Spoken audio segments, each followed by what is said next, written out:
I'm interested in starting my own computer repair business, and is it worth it? Like, could I make six figures? Well, let's discuss it. Now, for what I do and where I do it at, I will never make that type of money. 80% of my business is consumer repair, which is like, Geek Squad and Staples and stuff like that, and some other smaller shops that are nearby me.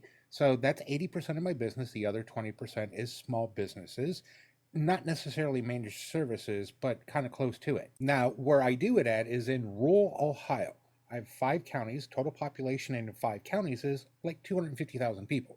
So location is going to matter. So, like if you're in a bigger city, you could probably do better. If you're in a small community like I am, you'll probably do about average, like I do.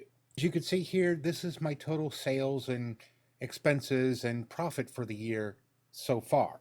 As I said, if I was in a different geographical location, like a bigger city, these numbers might be different. Are you going to get rich doing what I do in, a similar area where I work? Probably not. And again, a lot of that has to do with population density, location, the type of clients that you're serving. Um, and if you're doing more consumer stuff, it's going to be basically at the will of whatever breaks whenever it breaks for a particular client. Some months you will do very good because basically the sky falls. Other months, not so much.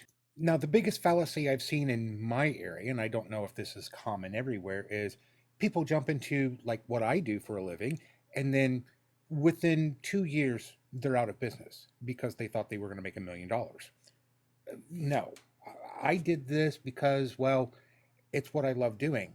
Damn for the money. As long as I can pay my bills and maybe get a little bit ahead, I'm okay.